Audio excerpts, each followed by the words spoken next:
আবেদিন, ঝালকাঠি 1 রফিকুল ইসলাম জামাল, টাঙ্গাইল 5 সুলতান সালাউদ্দিন টুকু,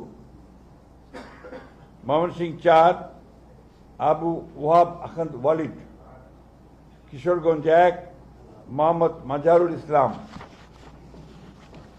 কিশোরগঞ্জ 5 মোহাম্মদ মুজিবুর রহমান ইকবাল, মানিকগঞ্জ 1 এস.এ. জিন্না কবির, মুন্সিগঞ্জ 3 মোহাম্মদ কামরুজ্জামান, ঢাকা 7 হামিদুর রহমান, ঢাকা 9 হাবিবুর রশিদ, ঢাকা 10 শেখ রবিউল আলম, ঢাকা 18 এস.এম. জাহাঙ্গীর হোসেন, গাজীপুর 1 মোহাম্মদ মুজিবুর রহমান, রাজবাড়ী 2 মোহাম্মদ হারুন রশিদ, ফরিদপুর 1 খন্দকার নাসিরুল ইসলাম, মাদারীপুর 1 নাদিরা আক্তার,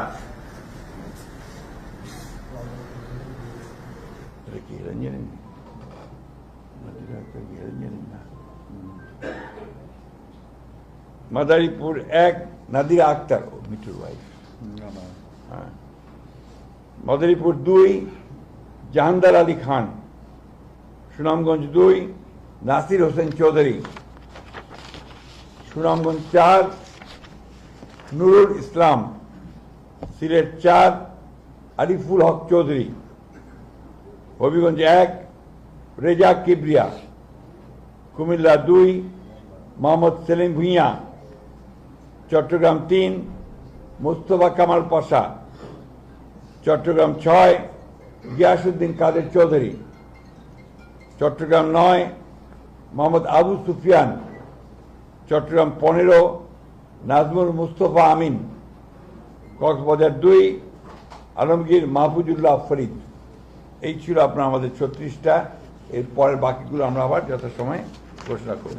ধন্যবাদ।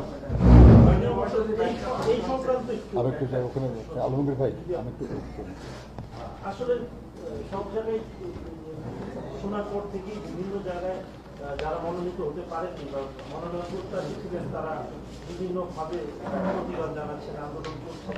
এই তাদের প্রত্যাশা যে এই আসনগুলিতে পরিবর্তন হতে পারে, আপনারা বলেছিলেন যে এরকম কোনো সম্ভাবনা আছে কিনা? এই আসনগুলো তো আমরা নতুন দিলাম, আপনার আগে ঘোষণা করি, পরিবর্তন হতে পারে। এগুলোর ব্যাপারে পরিবর্তনের সম্ভাবনা খুব কম।